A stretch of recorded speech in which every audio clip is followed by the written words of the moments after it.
Hello दोस्तों, आप सभी का स्वागत है मेरे यूट्यूब चैनल में। आज की कहानी है दीवानगी भाग 10। देव और वाड़ी मनाली के लिए निकल चुके थे। मनाली में एक बहुत ही लग्जीरियस रिसोर्ट में ठहरे थे। वाड़ी जब देखती है कि देव ने सिर्फ एक ही रूम बुक करा है तो वो उसे हैरानी से देखकर कहती है, आपने सिर्फ एक ही रूम क्यों बुक करा है? हम तो अलग अलग रहेंगे ना। देव वाड़ी को घूरते हुए कहता है, मुझे सर्वेंट की ज़रूरत है और मैं नहीं चाहता कि मेरा सर्वेंट मुझसे अलग रहकर मौज करे, तो तुम्हें मेरे साथ ही रहना होगा, समझ आया? वाड़ी बस अपना गुस्सा अंदर दबाकर चुपचाप रह जाती है। दूसरी तरफ दिल्ली में निशा बहुत ही ज़्यादा गुस्से में इधर उधर घूम रही थी। आशा जी निशा के कमरे में आती हैं तो देखती हैं निशा अपना सर पकड़े बेड के किनारे बैठी हुई थी। उसके कमरे में सारा सामान इधर उधर बिखरा हुआ था। आशा जी चिंता में निशा के पास आकर बैठती हैं और बोलती हैं, क्या हुआ निशा? यह सब क्या है बेटा? निशा चिल्लाते हुए कहती है, तो मैं क्या करूं मॉम? मैंने कितनी कोशिश की है देव को उस वाड़ी से दूर करने की, लेकिन मेरा कोई प्लान काम ही नहीं आता। आज मुझे पता चला कि वो दोनों मनाली गए हैं। मैं ऐसे ही अपने हाथों से देव को नहीं जाने दे सकती। माँ, तुम जानती हो ना, मेरी अगर देव से शादी हो गई तो मैं पूरी ज़िंदगी राज करूँगी। मुझे देव चाहिए मॉम, मुझे देव चाहिए। आशा जी निशा के सर पर हाथ फेरते हुए कहती हैं, जानती हूँ बेटा, और मेरे पास तेरे लिए एक बहुत ही अच्छा प्लान है। जरा सुन तो, तेरे काम आएगा। निशा खुशी भरी आंखों से अपनी माँ को देखते हुए और कहती है, जल्दी बताइए क्या प्लान है? निशा की माँ उसके कानों में प्लान बताती है और उस प्लान को सुनकर निशा खुशी से उछलने लगती है। मनाली। वाड़ी अपने कमरे में चुपचाप बैठी थी। तभी देव बाथरूम से निकलकर अपने बाल पोंछते हुए आकर बोलता है, जो तुम भी फ्रेश हो तो फिर हम डिनर के लिए नीचे चलेंगे।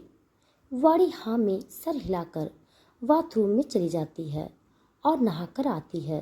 थोड़ी देर बाद दोनों डिनर कर लेते हैं और कमरे में आते हैं। वाड़ी अब बहुत ही ज़्यादा घबराते हुए बेड को देख रही थी। देव वाड़ी को घबराता हुआ देखता है तो वह हंसकर कहता है, ऐसे क्या देख रही हो? जाओ अपने सोफे पर सो जाओ, मैं बेड पर सोऊंगा। वाड़ी अंदर ही गुस्से में कहती है, हाँ हाँ, राजा के बेटे हो ना, तभी तो अपने साथ अपने सर्वेंट को लेकर आए हो और मुझे तो अपना गुलाम ही समझ रखा है।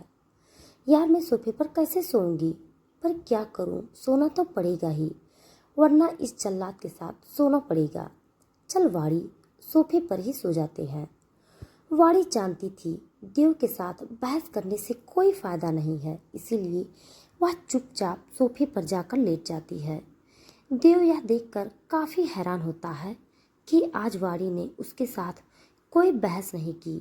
वह भी चुपचाप जाकर बेड पर लेट जाता है।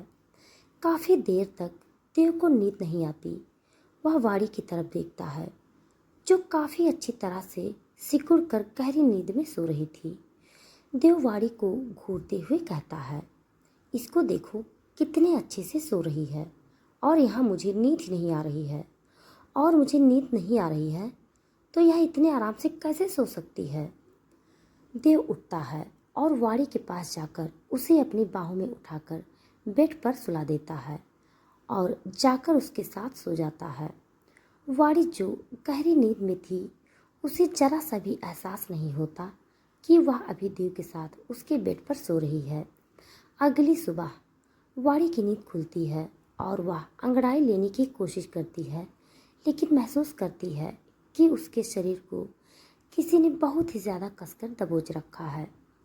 वाड़ी हैरानी से बगल में सोए देव को देखती है जो उसे किसी तकिए की तरह अपने सीने से चिपकाए कस कर सो रहा था। वाड़ी देव को घूरते हुए अपने हाथ से उसके कंधे पर मारते हुए कहती है, देव छोड़िए मुझे, आपने मुझे क्यों इस तरह से पकड़ रखा है?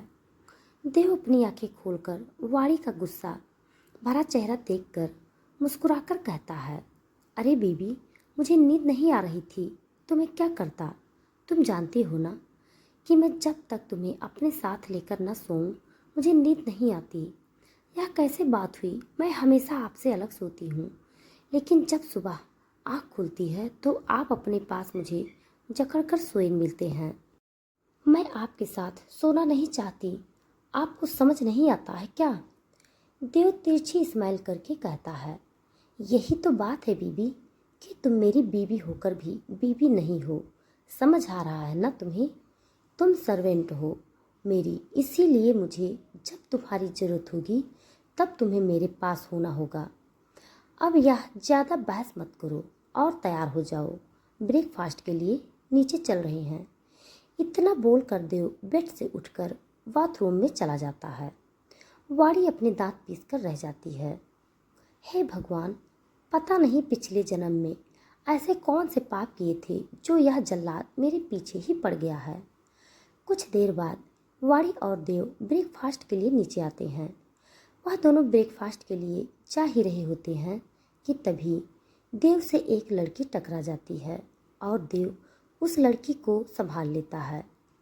वाड़ी यह देखकर थोड़ा सा जलन महसूस करती है, पर वह कुछ कहती नहीं है। वह लड़की कोई और नहीं, निशा थी। वाड़ी जब निशा को उधर देखती है तो वह बहुत हैरानी से कहती है, निशा, तुम यहाँ। निशा वाड़ी को इग्नोर करके देव से कहती है, हे देव, कितने टाइम बाद तुमसे मिलना हुआ है। देव जब देखता है कि वाड़ी निशा से चिढ़ हो रही है तो वह भी वाड़ी को परेशान करने के लिए निशा के बालों को उसके कान के पीछे करके उसके करीब आकर कहता है, ओ बेबी, मैं क्या करूं, बहुत बिजी था। कोई बात नहीं, आज रात में हम साथ में मिलेंगे।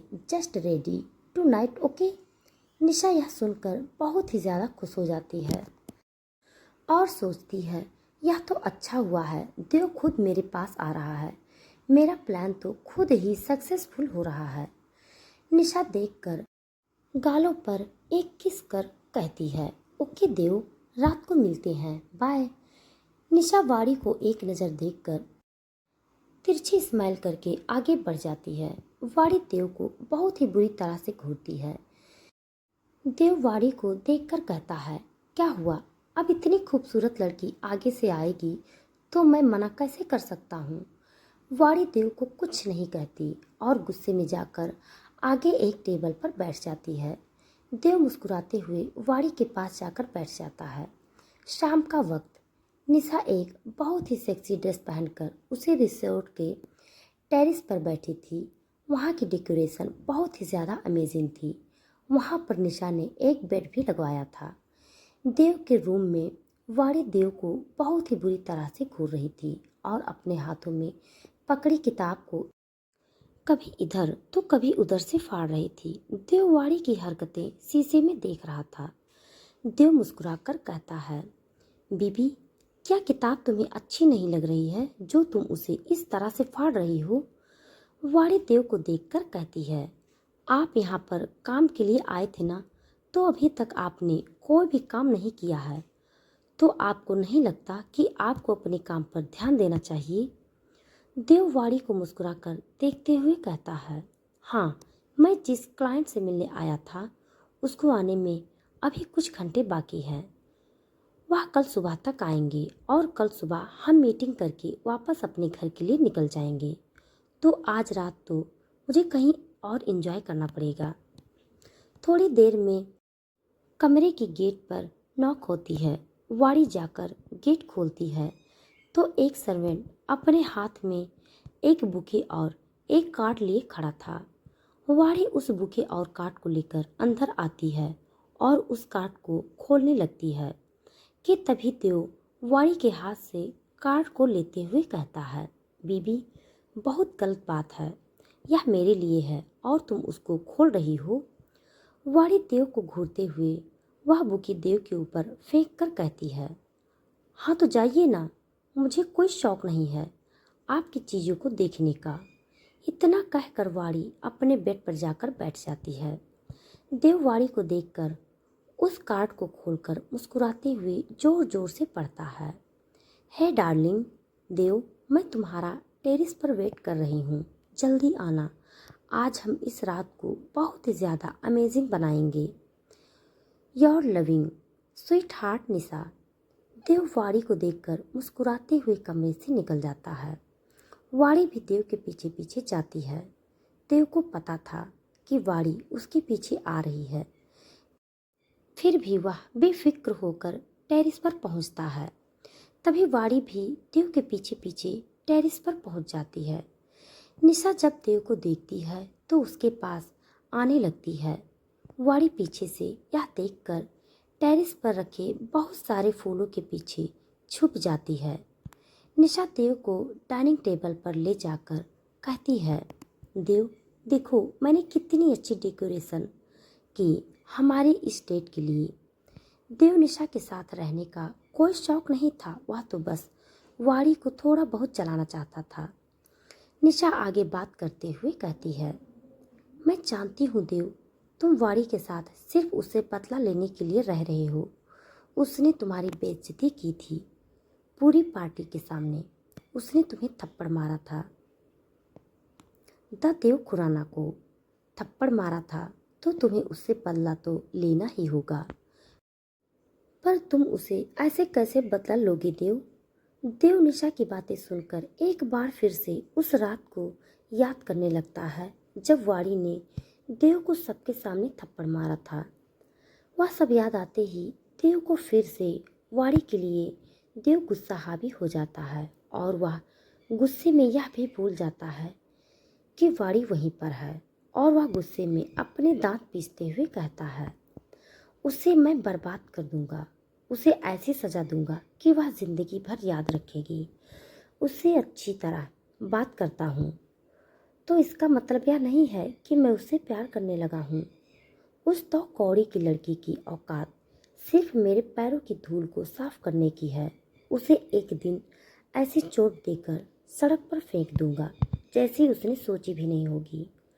वाड़ी देव की इन बातों को सुनकर टूट सी जाती है, क्योंकि वह यह जानती थी कि देव उससे प्यार नहीं करता, लेकिन उसको दिल के किसी कोने में यह एहसास होने लगा था कि देव अब बदल रहा है। उसके लिए उसके दिल में एक सॉफ्ट कॉर्नर आने लगा था। लेकिन देव की इतनी कड़वी बातें सुनकर वाड़ी बुरी तरह से टूट गई थी। निशा देव की इतनी नफरत भरी बातें सुनकर मुस्कुराकर कहती है, तो देव, क्या हम फ्यूचर में साथ हो सकते हैं? देव झटके से अपने सेंस में आता है और उसे याद आता है कि वाड़ी भी यहीं है। वह गलती से हाँ में सिर हिला देता है। यह देख वाड़ी जल्दी से वहाँ से निकल जाती है। देव को जैसे ही एहसास होता है कि पीछे से कोई जल्दी से वहाँ से भागा है, देव उठने लगता है कि निशा देव का हाथ पकड़कर उसे बिठाकर कहती है, देव एक ड्रिंक तो कर लो। देव वहाँ पर बैठ जाता है और निशा के साथ ड्रिंक करने लगता है। निशा मुस्कुराकर ड्रिंक कर रही थी। देव को थोड़ी देर बाद फील होता है कि उसे चक्कर आ रहे हैं। देव उठकर अपने रूम में जाने के लिए पीछे मुड़ता है। निशा जल्दी से देव के पास आकर उसका हाथ पकड़कर कहती है, क्या हुआ देव, चलो मैं तुम्हें रूम तक ले चलती हूँ। देव निशा का हाथ झटक कर कहता है, मेरे पास आने की कोशिश मत करो, मुझे जाने दो, मुझे जाना है और मैं इतने होश में हूँ कि मैं अपने कमरे में खुद जा सकूँ। यह कहकर देव आगे चला जाता है। निशा गुस्से में अपना पैर पटक कर कहती है, अगर देव अपने कमरे में चला गया तो मेरा पूरा प्लान खराब हो जाएगा। नहीं, मुझे देव को रोकना होगा, पर मैं रोकूं कैसे? निशा देव के पीछे जाती है कि तभी देव के बॉडीगार्ड उसे उसके कमरे के बाहर ही रोक लेते हैं। देव लड़खड़ाते कदमों से अपने कमरे के अंदर एंटर करता है और देखता है कि वाड़ी बेड पर सो रही है। देव लड़खड़ाते कदमों से वाड़ी के पास जाता है और वाड़ी के ऊपर से ब्लैंकेट को हटाकर उसके ऊपर आके उसे पेशेंटली किस करने लगता है। क्या होगा आगे? आखिर देव वाड़ी को इतनी पेशेंटली किस क्यों कर रहा था? आखिर क्या प्लान है निशा का जानने के लिए ज़रूर पढ़िए मेरी यह नॉवेल। हमारी कहानी आप सबको कैसी लग रही है कमेंट बॉक्स में ज़रूर बताइएगा। तब तक के लिए धन्यवाद।